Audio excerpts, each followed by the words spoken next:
you today.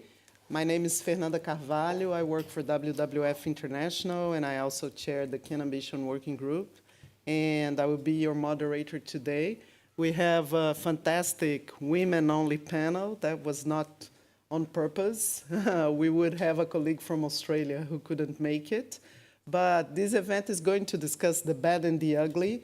And the bad and the ugly are countries that are not complying with the Paris Agreement in the sense that their NDCs didn't really enhance ambition, therefore making it even harder to put the world on a 1.5 path, which is where we want to be. And I always like to remind people that when we talk about 1.5, 1.5 is no paradise. 1.5 will already see a lot of impacts. We are at 1.1 global warming, and we are already seeing those impacts happening. But there are people much more qualified to talk to you about this. And one of these people, which is our first speaker, is Deborah Remelop.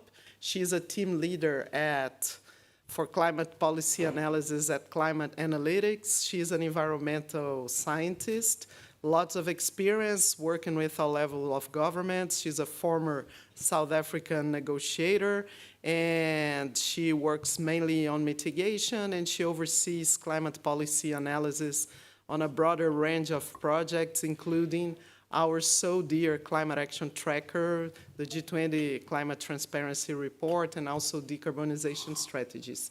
So without further delay, over to Deborah to give us, an overview of where we are at with NDCs. And I should also put on the presentation. So let's see. Thank you, Fernando, for the introduction. And hello, everyone, and thanks for joining us. Is it on? Just a minute. I don't see it coming up. Maybe you have to share. Oh, okay. All right. Yeah. Okay, good, thanks. As Fernando has already said, we'll be presenting about the Climate Action Tracker, which is one of our tools that we have where we track about 40 countries in terms of progress that they're making when it comes to their targets and policy implementation. Move on to the next slide. And next. And next. Great, thanks. So what I'm going to start off with, it's basically to give you a picture of where we are in terms of the temperature increases that we have seen recently and where the targets are taking us, including the policies that are being implemented by governments. So in terms of the 2030 targets that governments have submitted to the UNFCCC, those lead us to 2.4 degrees Celsius. So it's clearly not on track for 1.5. And if you look at policies as well, if you look at the thermometer on the graph there, if you look at policies, that's even worse. That takes us to about 2.7. This is based on the analysis that we did for the COP, and since then we have not seen any significant updates from major emitters, basically. So the temperature estimates are still relevant even today. It's based on the current targets that we have, based on the policies that we have. What we also did was to come up with what we called an optimistic scenario, basically to look at the best case scenario. What happens if all the announced NDCs, if all the announced net zero targets were implemented, and we're talking about full implementation. One of the assumptions that we're taking when we do this, we assume that those policies and those targets will be fully implemented, which is usually not the case when it comes to implementation of policies at national level. So the optimistic scenario basically gets us to 1.8. Which is also not Paris Agreement aligned. That's basically a false promise that we are heading towards 1.5, because 1.8, it's not 1.5. And as Fernando said earlier on, that even 1.5 will have some impacts. Next slide, please. In terms of net zero targets, so we also track net zero targets, mostly looking at we evaluate the target design. So we don't look at the adequacy of the target, we don't look at its alignment with the 2030 target, but we look at the target design, and basically focusing on three aspects: the scope, the architecture, and the transparency of the targets that countries have submitted. And based on those, basically, if you look at the graph at the bottom right, you can see that only about 4 countries basically qualified as or are deemed acceptable in terms of the methodology that we use. So what we look at, for instance, we look at the scope of coverage of emissions, whether it covers all the greenhouse gases. We look at things like the legal status of the target. Has it been included in the climate change legislation or any other form of legislation in the country, and many other aspects as well. If we go into the climate action tracker, you can see we have about 10 elements that we look at to rate and come up with what we call the good practice of different net zero targets.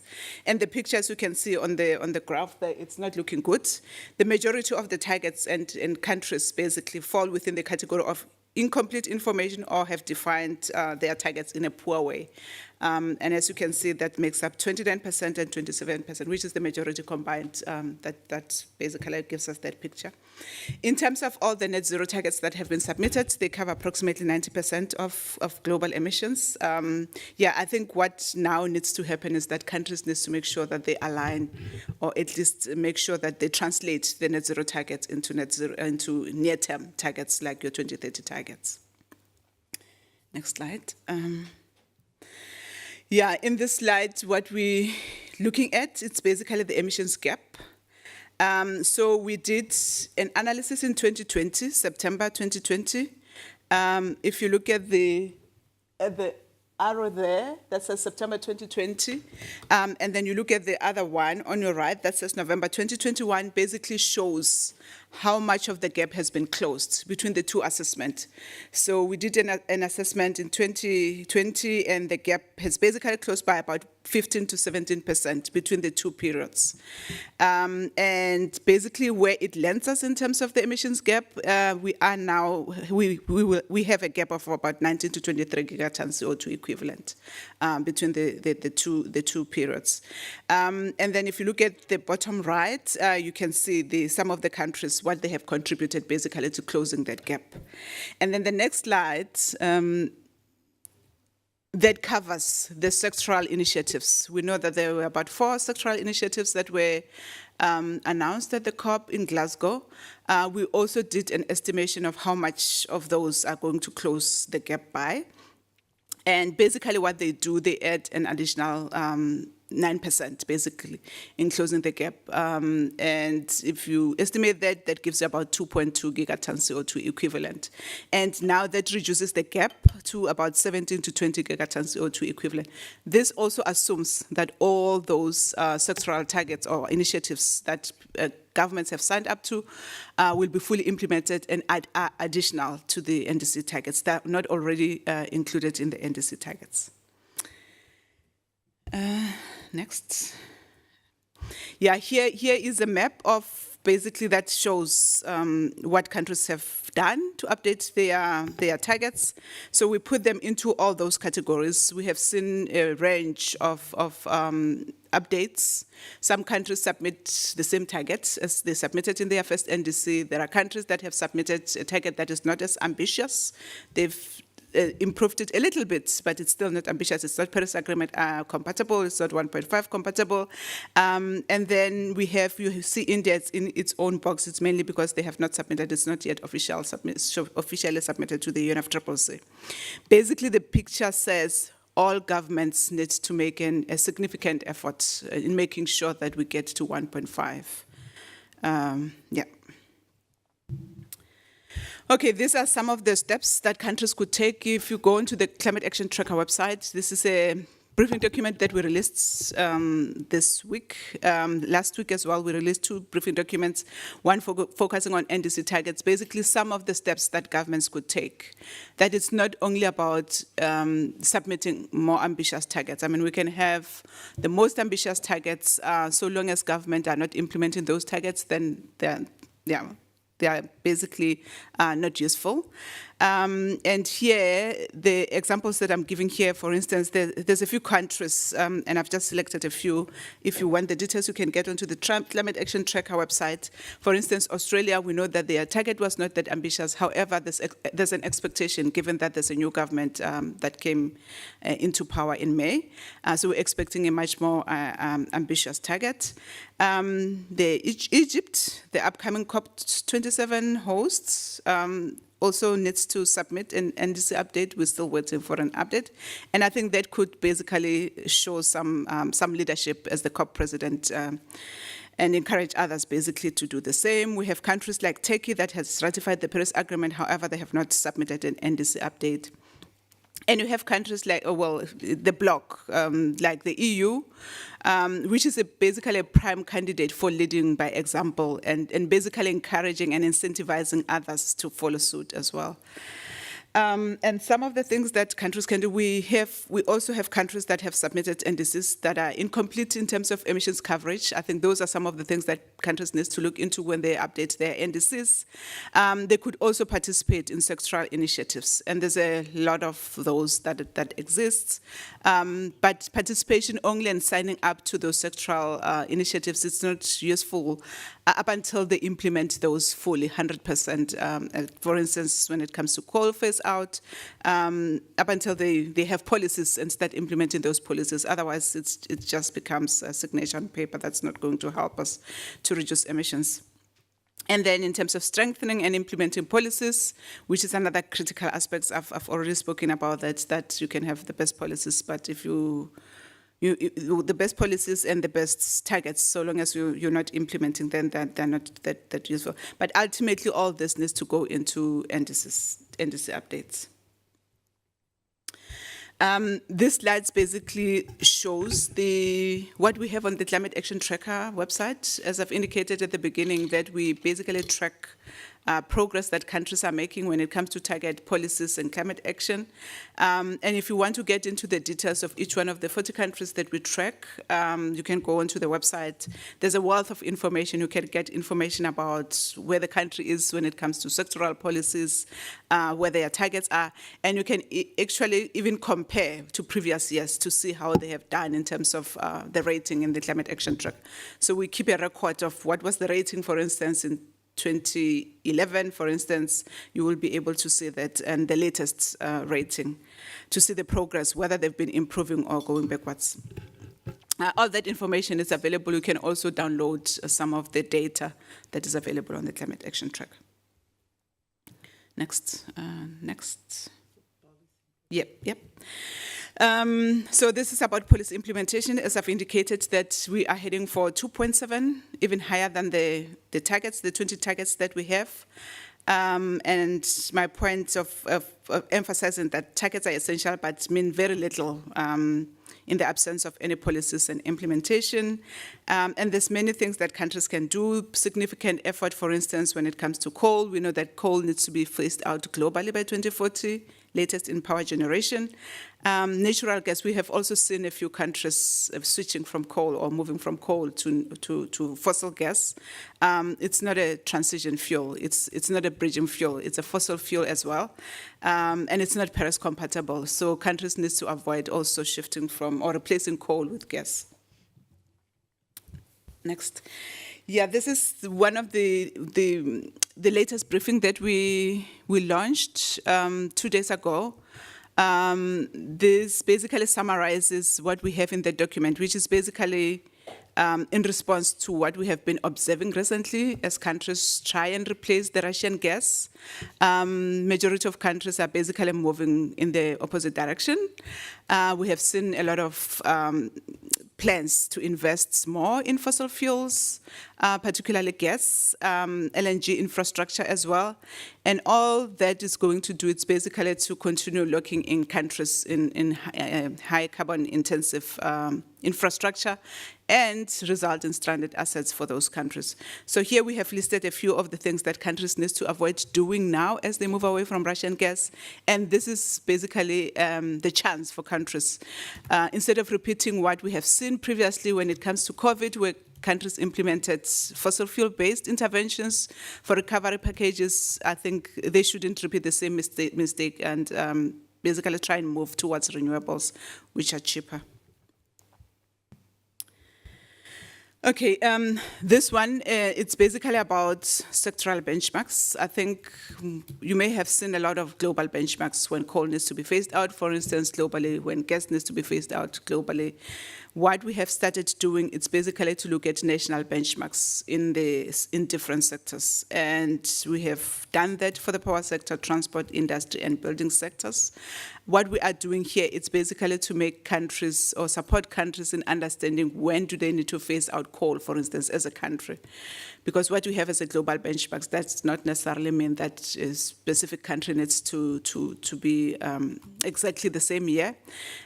So we have these, for instance, for the 6-7 countries that we have analyzed, and we also have the global benchmarks. For instance, for countries to look at what share of renewables they need to have, or what level of penetration rates do they need to have in their power generation. And we have all those for the 4 sectors and for all these countries that are listed here. And I think that's useful for countries as they come up with policies to basically look at that against the benchmarks and not just come up with policies because if they're not aligned to Paris Agreement, they're not 1.5 aligned, then they're also not going to get us to 1.5 globally. Next. Okay, this is my last slide. And basically, I'm trying to summarize the impact of Paris Agreement. And this basically shows when we started tracking the action of countries in 2009.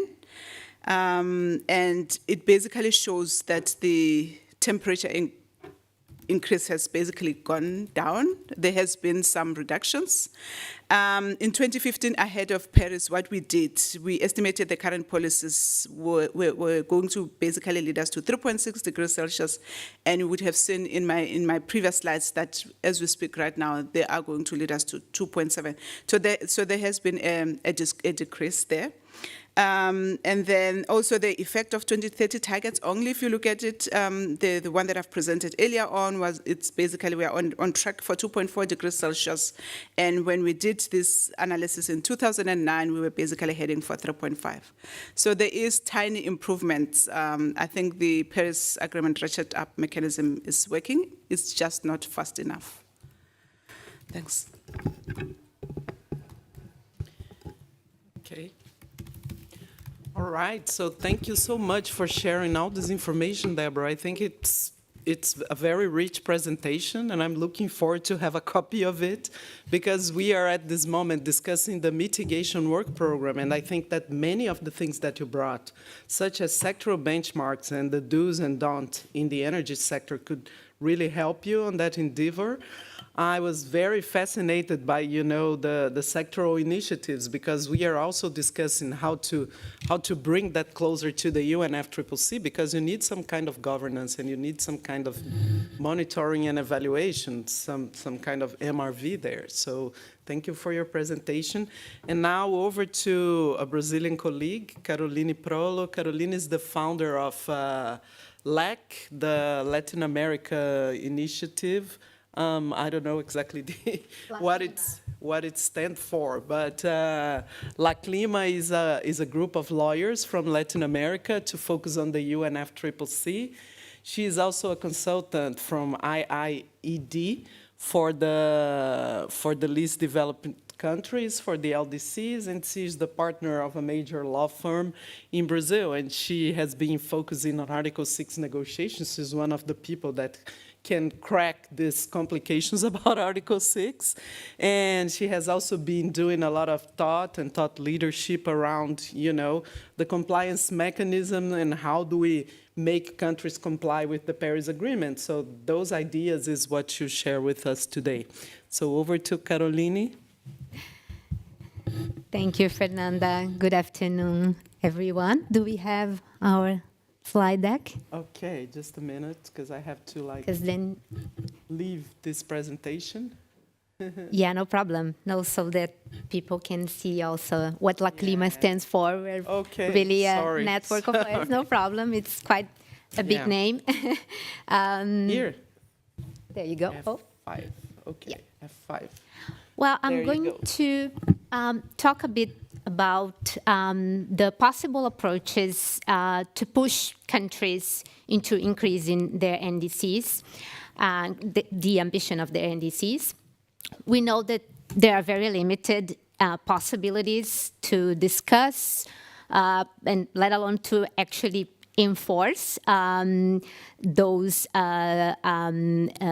discussions about NDCs adequacy, at least within the Paris Agreement instruments. But there are a few instances where we can somehow discuss adequacy, progress, and ambition of NDCs under the Paris Agreement, which I will show to you in a minute. These instances can provide an avenue for, as I said, discussions, or at least for access to information that can be used by states or non-states actors to push for more ambition in NDCs, even outside the UNFCCC arena. So next slide, please, Fernanda. Well, starting with the proceedings under the Compliance Committee of the Paris Agreement, for countries that don't submit an updated NDC, that don't communicate an NDC, and in this case, that have not done so in 2020, the Paris Agreement Compliance Committee could trigger itself automatically. This is clearly explicit in the Paris decision and the rule book. But when it comes to assessing the progression of countries' NDCs, and of course, even if those NDCs have backslided on their previous targets, then the committee cannot do that much because it can't act specifically on individual countries and analyze the substance of those NDCs. What we do have is the committee's function of addressing systemic issues. And systemic issues are defined as those that are faced by more than one party and that can somehow undermine the implementation of the Paris Agreement. And in this case, one possible systemic issue that we could think about is the inconsistent and erratic interpretation between parties on the status of the NDCs that were submitted in 2020. I don't know if you've noticed that, but some countries reported these NDCs as their second NDC, others as their first updated NDC, their new first NDC, updated NDC. There are various names for that. And this, of course, has implications, has various implications, and one of them is the understanding of whether there needs to be progress between those first updated NDCs, for instance. Another possible systemic issue we could think of is how parties can submit a progressive NDC or report on the progression of their NDC vis-a-vis the update of the GHG inventories, because methodologies for inventories change from time to time. So how can they capture that? Well, we don't know yet whether this will be pursued under the Paris Agreement Compliance Committee, but as I said, in accordance with the draft rules of procedure of the Paris Agreement Compliance Committee, a systemic issue can be raised by a member of the committee or by any party, and that even could be triggered by the CMA itself. So although we know the Compliance Committee has very limited powers, still there is this avenue of the so-called systemic issues, which could be a possibility to explore inconsistencies in relation to NDCs. Next one, please. Yeah. Another instance is the global stocktake. As you may know, as part of the GST process, there will be information collection and technical assessments to take stock of the implementation of the Paris Agreement and assess the collective progress in reaching the objectives of the Paris Agreement. And one of the questions addressed under the GST is the overall effect of parties' NDCs and the overall progress made by parties towards the implementation of their NDCs, including information referred to in the transparency framework. So this is going to be somehow addressed. Of course, we are still in the process of seeing how this information will be collected and processed under the global stocktake itself. But in this process, submissions from non-party stakeholders and UNFCCC observer organizations are going to be considered a source of information. Next slide, please. And finally, on the review mechanisms, basically under Article 6 and Article 13, we know that information will be reviewed that relate to progress on NDCs, although, again, the review will not analyze the substance of the NDCs. But even though substance will not be critically assessed, we can see in Article 6 that, well, first of all, Article 6 is a mechanism to assess, to promote ambition in NDCs.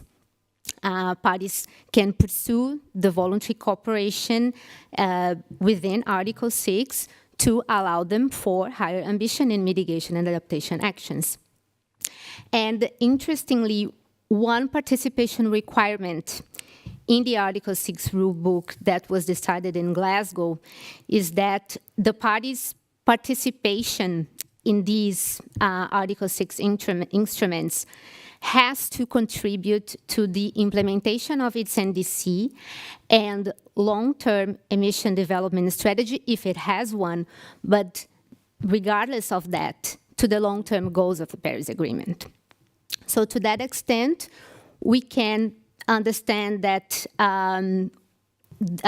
these will be reviewed, and there is an Article 6 review process with an Article 6 review team, which will review the information submitted by parties, including parties' declarations in terms of compliance with these requirements.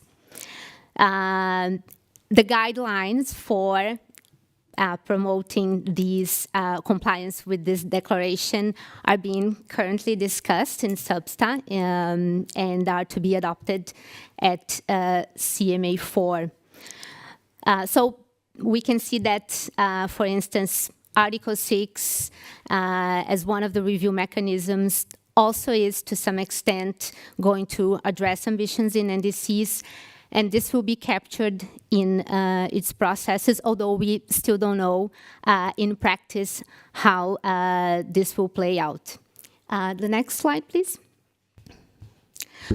So even though these UNFCCC processes may not be able to enforce obligations or demand countries to increase their NDC ambition, and as we saw, they cannot actually analyze the substance of NDCs. At least the outcomes and the documents that are going to be submitted and circulated under the UNFCCC processes I just mentioned, they can be used by states or non-state actors outside the UNFCCC, including in domestic litigation cases or international, as we are seeing right now, but also in other fora, including in commercial international fora. And I think one example of that is the discussions around carbon tax border adjustments. And also, I think, interestingly, we might see something playing out in the context of carbon markets outside the UNFCCC, where rules in terms of integrity of the credits may be important as well. So this is all I had to say, and I'm happy to answer any questions afterwards. Thank you. Yeah, that was also a very interesting presentation. I think there are some out-of-the-box ideas there of what we could do in order to put pressure on countries to comply with their NDCs. And I think that, you framed that very well with what we can do within and outside the UNFCCC. And we also saw Deborah's presentation on where we are. And now we're moving to the bad and the ugly. We're going to discuss and learn a little bit more about the Mexican NDC and also the Brazilian NDC. Australia was another bad and ugly that we presented the first time we had this event, but it seems they are on a pathway to become beautiful with the new government. So that's not why they are not here, but we also had Australia in the first presentation of this event. But today we're going to dig into Brazil and Mexico. And to hear about Mexico, we have a virtual speaker. She is Anaid Velasco. She's a very experienced environmental lawyer since 2005. She has been working for the Mexican Center for Environmental Law, CEMDA. She's also part of various commissions, including being the president of the IUCN Mexican Committee, and also has a lot of publications in human rights and nature, the human right to a healthy environment. So, Anaid, I don't know how to put her on screen, so I would ask my colleague here to help me with that. Thank you, Fernanda. Hello, everybody. Hey, can you listen to me? Just 1 minute, Anaid. So. Yeah, sure. Yes. Yeah. Okay. So. Yep. Well, thank you. Well, hello from Mexico City. Now we see you, Anaid. Perfect. Hi. Hello. I was just saying hi from Mexico City. I hope you're having a wonderful time there in Bonn. I wish I was there, but we're such is life, right? So I will start my speaking about a practical case of some things that have been mentioned, taking into consideration exactly the Mexican NDC, both instruments that were presented, the first one in 2015 and the second in 2020, and how since civil society we have been fighting for a better NDC. So, well, I will share this experience. So I sent a PowerPoint.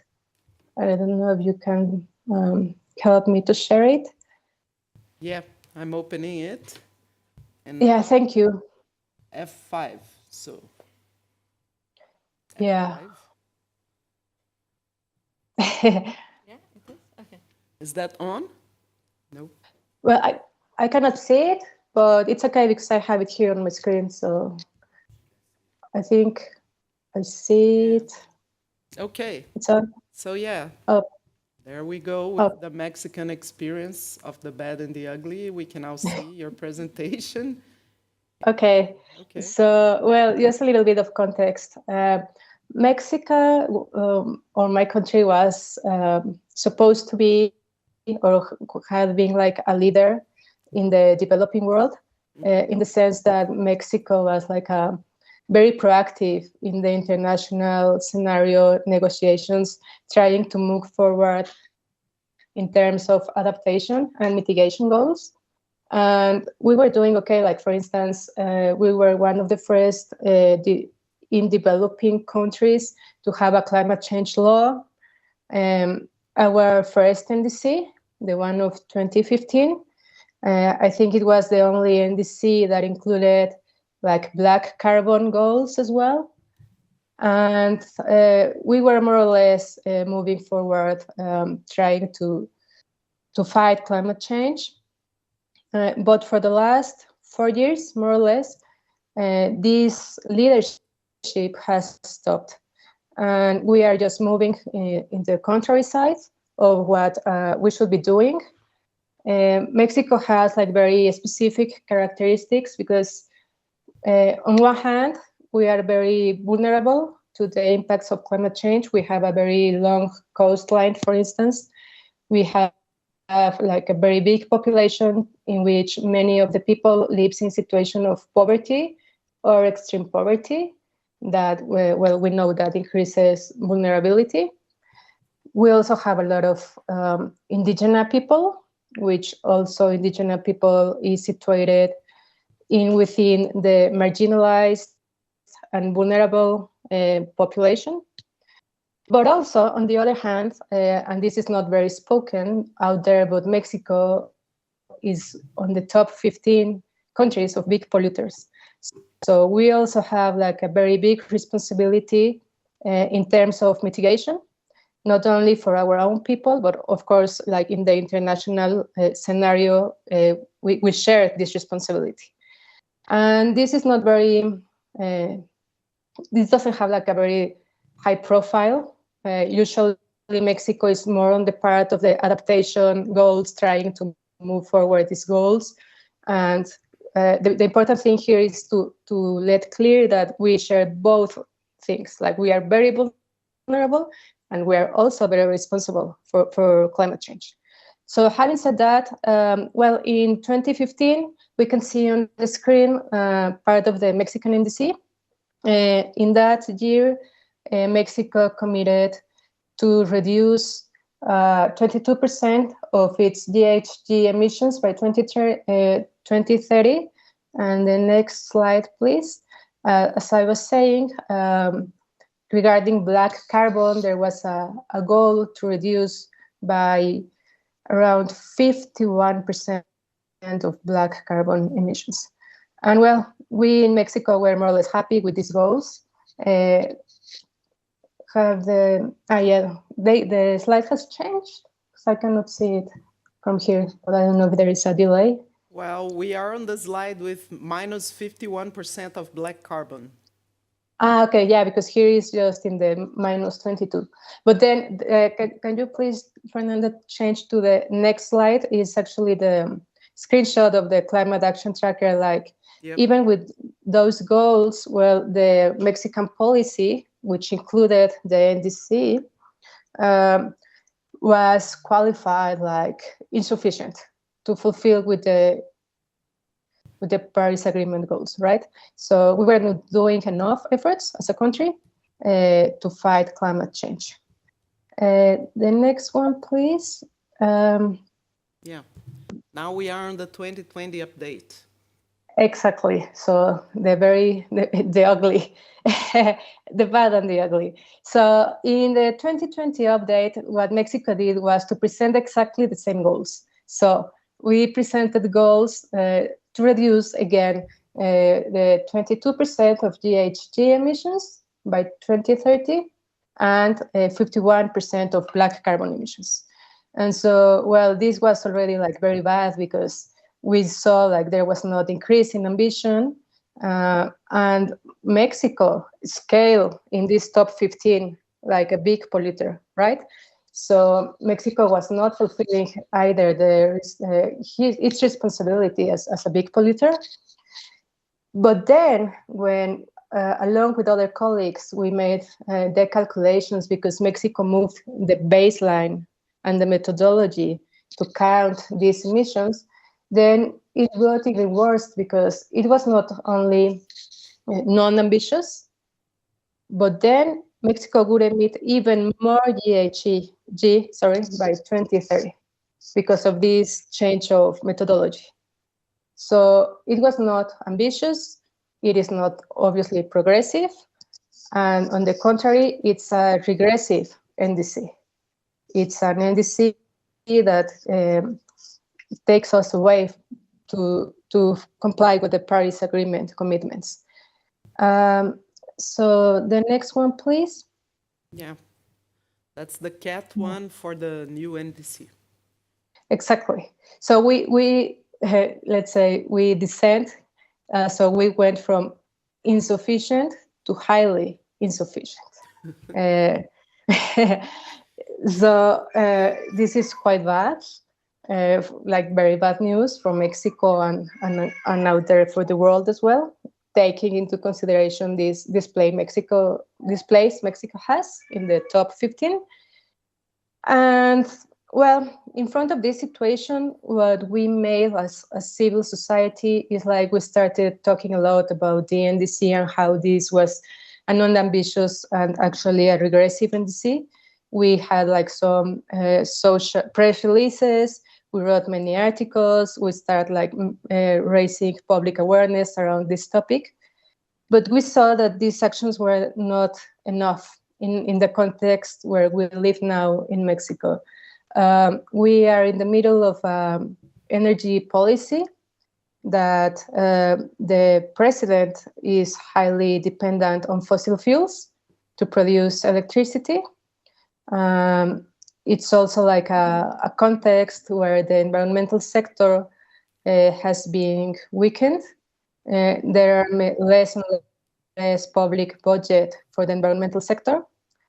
And I'm only talking about mitigation because we have to admit, like in terms of adaptation, the adaptation component, well, Mexico is not so bad, okay? Like in the policy. But then in practice, again, like public budget goes more to mitigation than to implement adaptation objectives, for instance, no? But in mitigation, well, yeah, it's a chaos, and it put in danger the health and the human rights of Mexican society. And because we are all connected, it's not Mexico, but all the world, right? So when we had like this public awareness, some colleagues, Greenpeace Mexico, our colleagues of Greenpeace, started domestic litigation. And the next slide, please. This domestic litigation was successful because one of the things that Mexico does more or less well so far is like we have like a very broad legal framework. Like sometimes if you read just the legal framework, it looks like a legal framework that, if applied correctly and effectively, it protects people. So, for instance, we have in our national constitution a human rights framework where the Mexican authorities are in obligation to fulfill all the human rights that are recognized. In between them, the human right to a healthy environment and the human right to health. Human right to water, it's another, for instance. And we also have expressly recognized the Progressivity Principle, which that is a very interesting coincidence with the Paris Agreement principle, because they talk about the same, like in terms of climate change, like you have to move forward and to try to improve your actions and your public budget and all your efforts to reach a goal. So in this case is to combat climate change.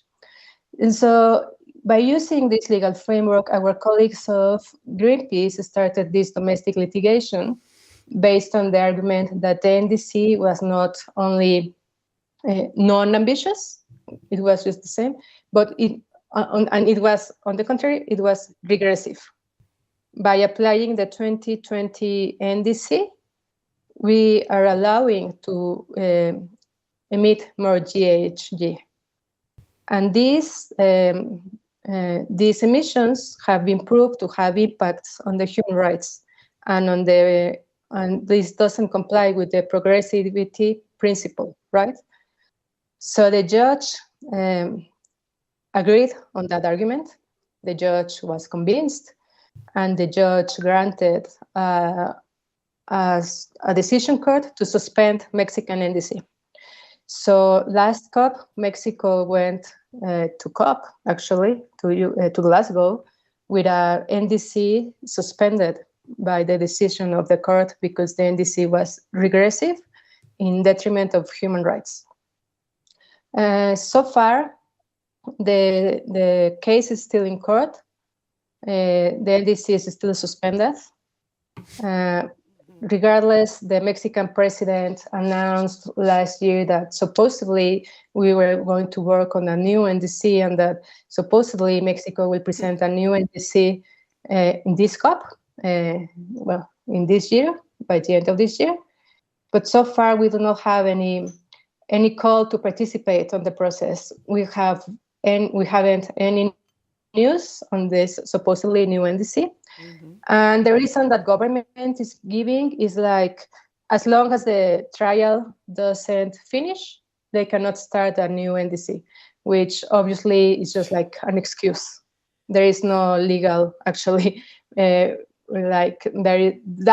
not the legal effect. The government can improve the NDC, right? Anytime.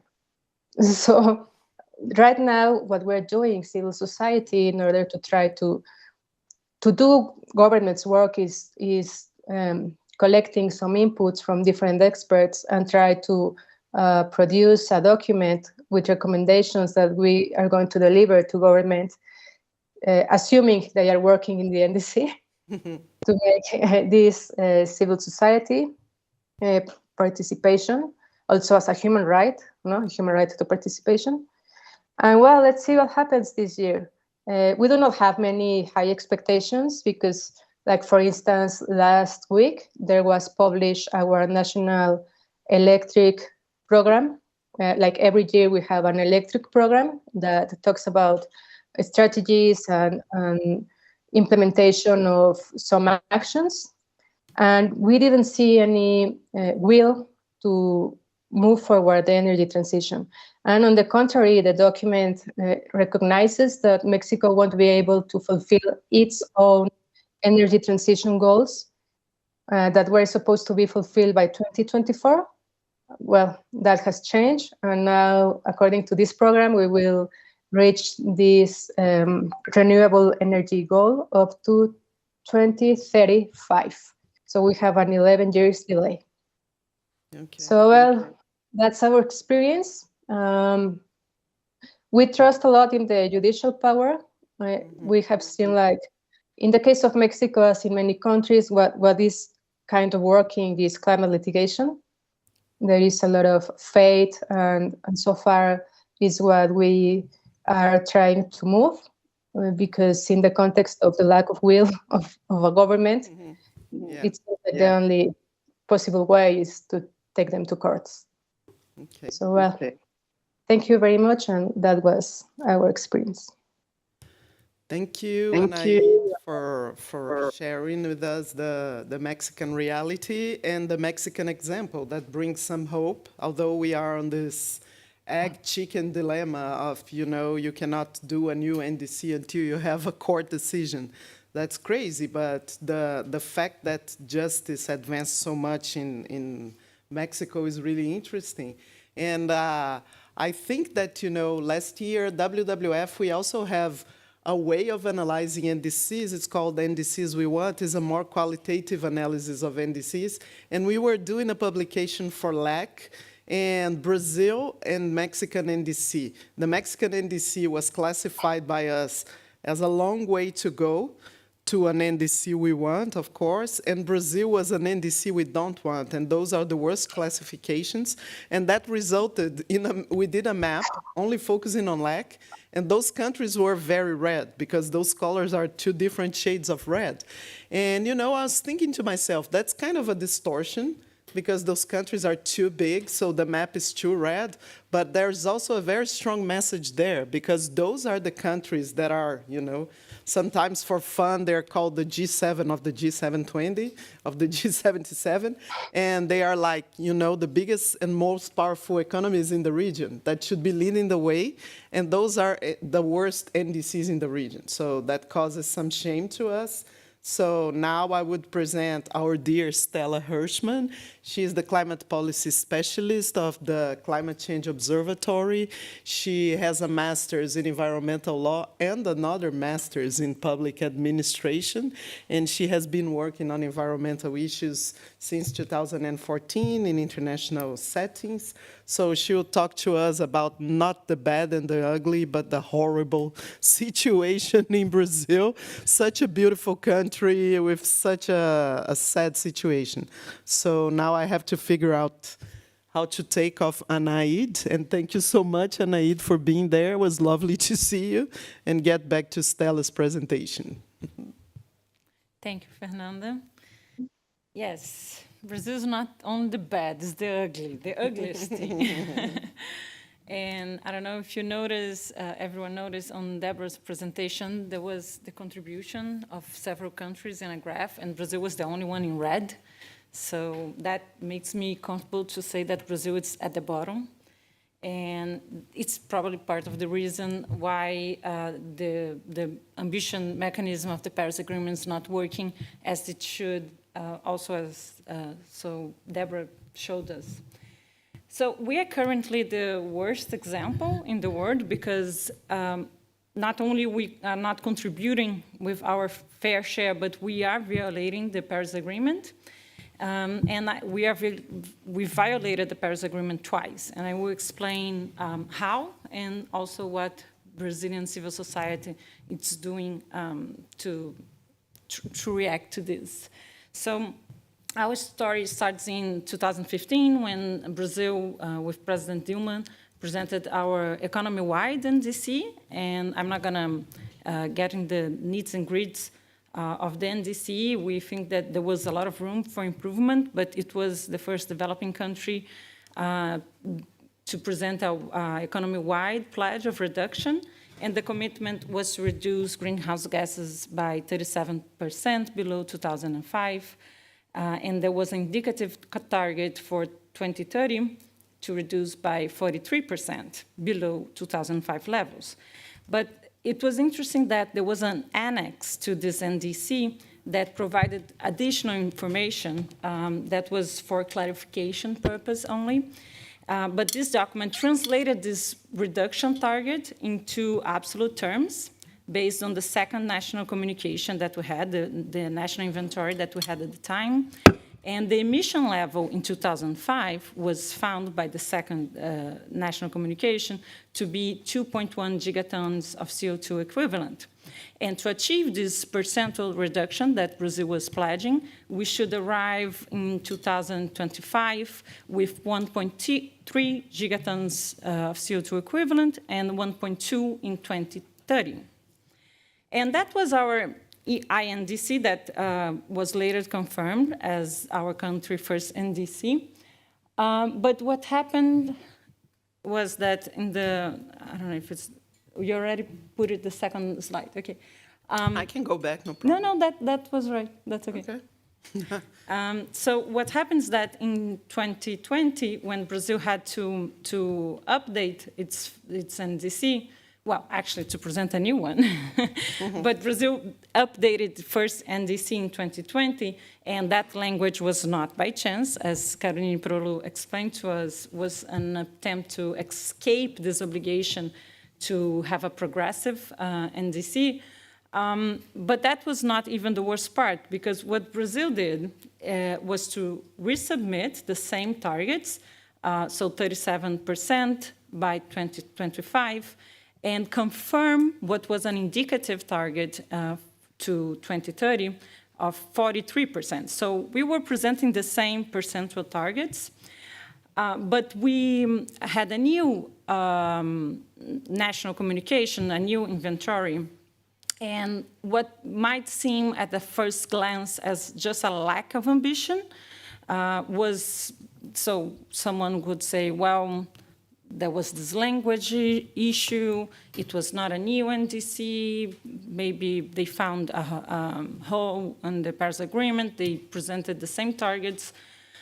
In disguise was not just lack of ambition, was an actual setback, because there was this third national communication from Brazil that was based the second NDC, and with that, what changed was the baseline emission of 2005, and with that we were promising to emit much more in 2030 than we promised before. So this difference that I'm showing, I'm sorry, I realized very close to the presentation that the figure was in Portuguese, but the blue we have the NDC for, in the dark blue we have the NDC of 2015, and in the light blue we have the NDC from 2020. And you can see the difference in the target for the year of 2030, that is 400 million tons CO2 equivalent more because of this increase in the baseline. So this change of methodology is quite normal. The science will improve, and because we didn't have this annex with the absolute targets, we only had the percentage one, we were promising to arrive in 2030 with a much worse case, a much worse goal that we had before. We could have adjusted the percentage, or we could express it in absolute terms. So when that happened in 2020, can you go to the next slide? Our response, well, we make a lot of noise. We articulated with civil society around the world, including CAN, to make recommendations to the UNFCCC to not accept, or at least not welcome, the Brazilian NDC. We talked to the media, but what we think that really moved the needle was the litigation that we supported in Brazil. So we supported a lawsuit of 6 young activists, including Chay Surui, who is in this picture. They challenged the federal government because of the NDC of 2020 for violating the Paris Agreement. And there was an urgent request, similar to the Mexican case, to suspend the effects of our NDC with a final plea to declare new and void, and to make the government present a new NDC in compliance with the Paris Agreement. And our urgency request was denied, but at least the case was accepted in court, so the case is still ongoing. We are in the middle of the case. But we believe that this pressure that we did as civil society using courts actually provoked the government and made the government to promise in COP26 to present a new NDC. They did. If you go to the next slide. They promised in COP26, and in April this year, they introduced, they submitted in the system. This NDC was with 0 participation, so the one in 2020 was with 0 participation. But this NDC might look like it's solving the issue because it had an increase in the percentage from 43% to 50% in relation to 2005 levels. But again, if you look at the numbers would not lie. And if we apply the 50% target, taking into account the third national communication, you will still see the fourth national communication that's already in the system. You will see that we still have a difference, a considerable difference from our 2015 levels. Here, we kind of have a less shame here because we were in 400 million tons CO2 equivalent more. Now it's around 73, but that's still a lot, and that's comparable to the emissions of countries for an entire year.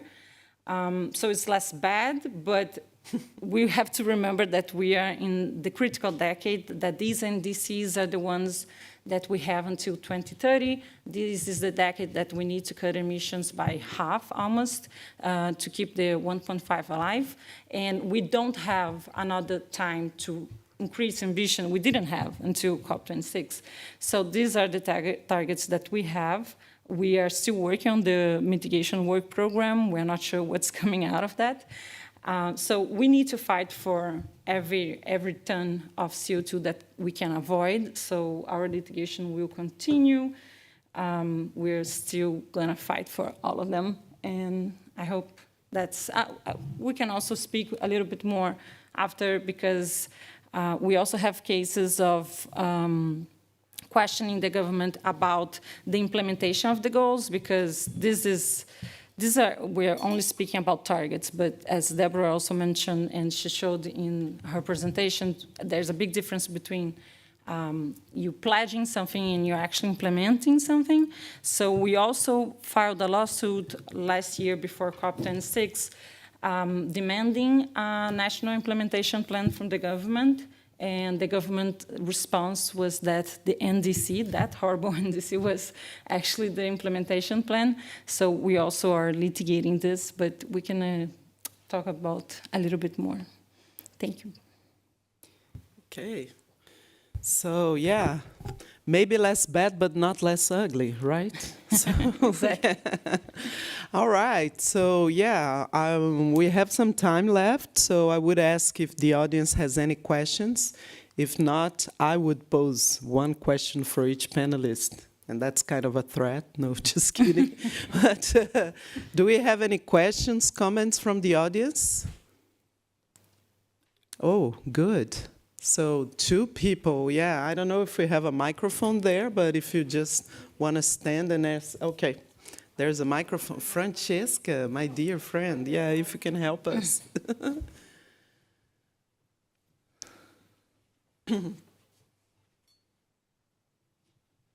Mario Finch from World Resources Institute. I want to play a little bit of a devil's advocate here. Love that. Bring it on. So firstly, 1.5 degrees was already a compromise for a lot of developing countries. And given the fact that I also come from the LAC region, it was a bigger compromise, especially for small island states of the LAC region. Mm-hmm. And from the presentations, you know, we've looked at countries from the LAC region that did not push the needle when it came to ambition. But given the fact that there is so much money that is needed to put forward something like an NDC, there is so much technical capacity that is needed to put forward something like an NDC. And then imagine doubling that when it is you have to update it. So you did it the first time in 2015, you have to do it again in 2020. But at the same point in time, part of the Paris Agreement, especially in Article 9, is that developed countries were supposed to help with that financing needed for developing countries to put forward to roll out and to put forward more ambitious strategies. So what I want to know is, how do we push developed countries to be able to provide the level of support needed for developing countries to put forward more ambitious NDCs? Because they have done so already. They've put forward new targets in some cases, or in most cases. They've strengthened their adaptation components. They've made synergies with other SDG goals. But then you haven't found a lot of developed countries that are pushing the needle when it comes to the financing that was supposed to be pledged. So how do we shame those countries into supporting their side of the bargain for the Paris Agreement in order to help developing countries to continue pushing that level of ambition? All right. That's a great question. Who wants to take it? It is $1 million. Deborah can do it, and then I can do it. Yep. That's a good point. In most of our analysis, we do emphasize the need for support, particularly for developing countries. And as you have indicated, there has not been much progress. What we have started doing in the Climate Action Tracker, the new rating methodology basically includes that, to say what level of contributions have developed countries made and how big is the gap. So we have included that, basically noting that there is this gap about developed countries that needs to support developing countries. So if you go into developed country ratings, it also considers that. So your point about shaming, etc., it's also covered that they are rated against the finance that they provide to developing countries. Can I just Sure. mention that countries had a lot of freedom when they were presenting their NDC, including to put conditional targets, and that was not the case of Brazil. I don't know the case of Mexico, or but Brazil could have chosen that, and they didn't. So we need to hold them by what they pledged. Yeah, I'm not supposed to reply since I am the moderator, but I also can't resist. So I think what you bring it's very true. We know that the 100 billion pledge was never fulfilled. And when I was doing my homework to participate in the GST Finance Roundtable, a colleague of WWF that knows about that much more than me was telling me that actually only 3% has been delivered. And we should be hammering that all over the place. I think that's very important. I think, you know, from the G7 and the G20, we don't need more plans. We need delivery. We need speed delivery. We need to see signals of goodwill. We always try to put finance as an enabling condition. And in this discussion of this mitigation work program that we are doing in the Can Ambition Working Group, we have been discussing with negotiators, and we think that, you know, as Deborah mentioned, and I think this is also a key point, targets are not going to do it without policies and measures. So I think that there is room to also improving on policies and measures. And once countries do that, that should be matched by support, of course. And I'm not talking only finance, I'm talking about technical support, capacity building, all means of implementation, and of course, technology transfer. This is very important, and this is what we defend as civil society. And this exercise that we did of WWF with the NDCs we want, the only NDCs we want that we got green ones are from developing countries. Because, you know, some of them did really well their homework. And we also, you know, on the finance side, we expect to see, you know, finance targets from developed countries. So I wish I had the magic answer to your question. But this is a problem. We acknowledge the problem, and we have been reflecting on this. Thank you very much. And I saw someone else back there that wanted to ask a question, so please. Hi, thanks. My name's Henry McGee. I'm a museum consultant. So it's in two parts, really. One, about how we could use public institutions, libraries, museums, there are hundreds of thousands of them all around the world, to raise awareness of the, you know, the climate action tracker profile for each country. But I had another question, which was, I wondered if you could say something about how kind of could the principles that you use for calculating the climate action tracker score be applied in some kind of simplified way to institutions so that they could also create their own thermometer, or if maybe it's already been done? So since this is a climate action tracker related question, obviously I'll pass it to Deborah.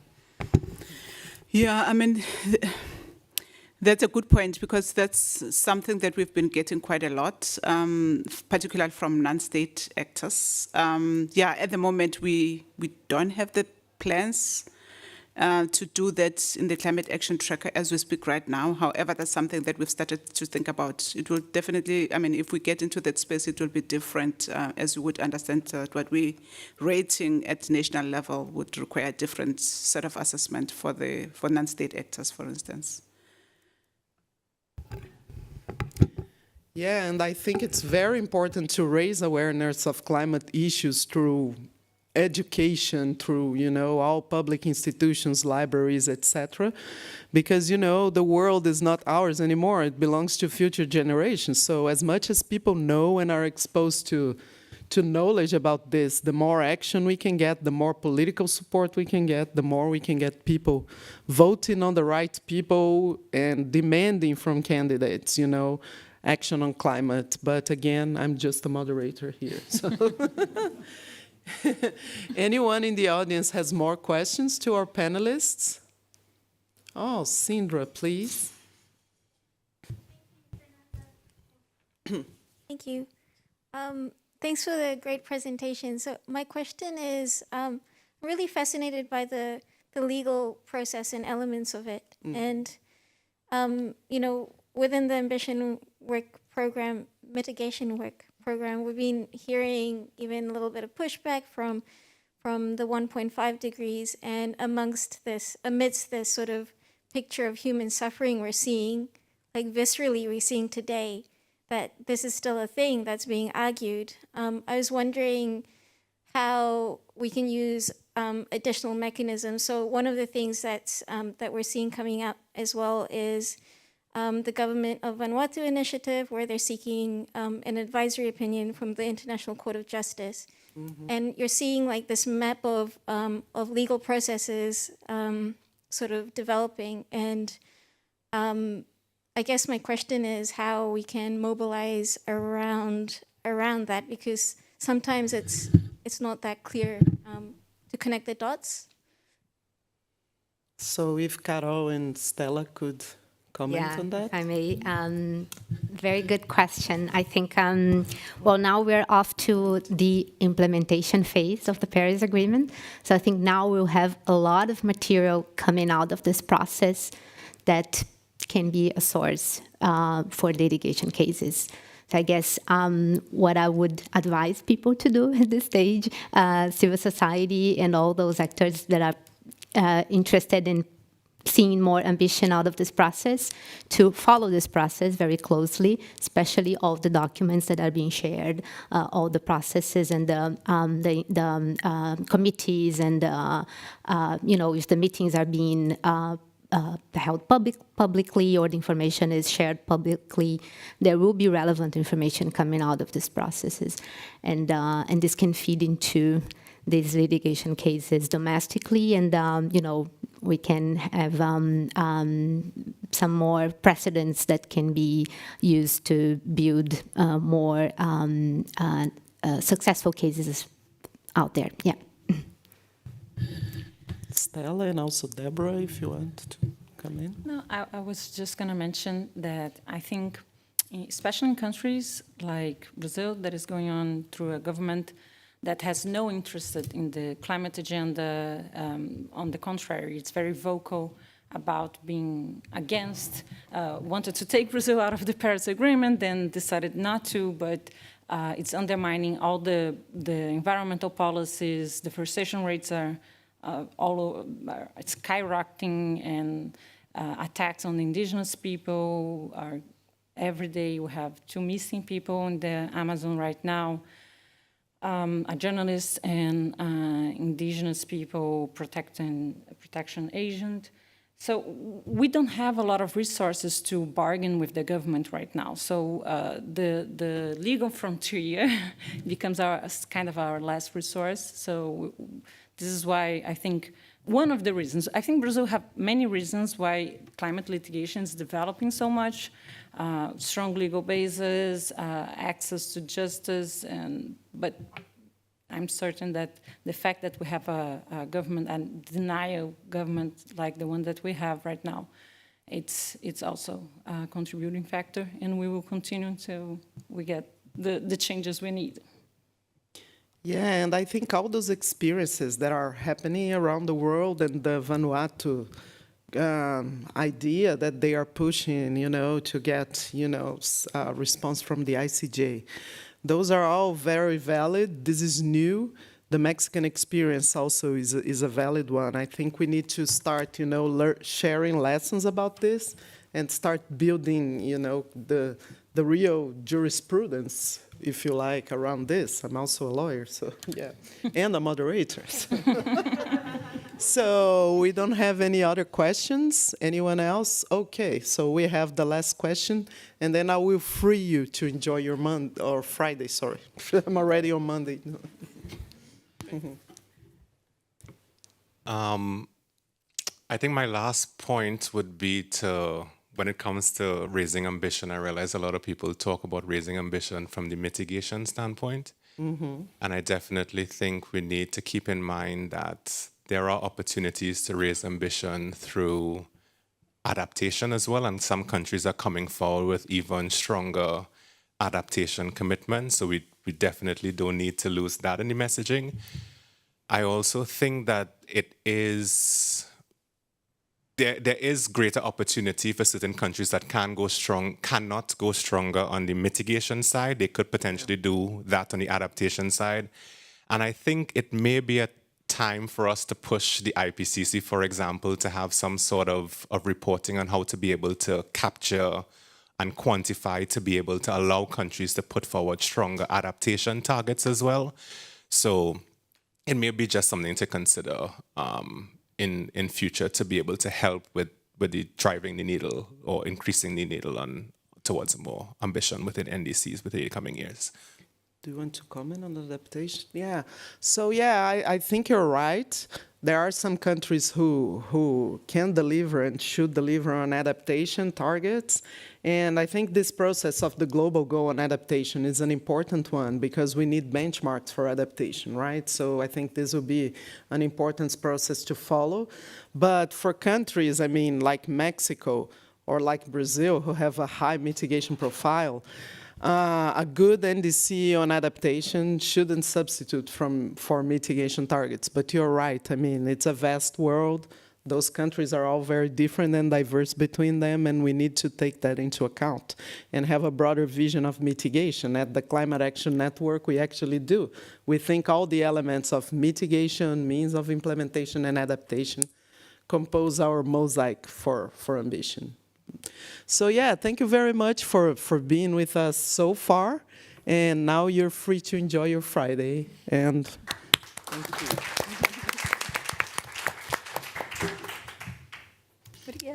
Thank you. Great event. Thank you so much, Deborah. Not a lot of people, but very nice No, conversation. I think it was a good turnout. Yeah, me too.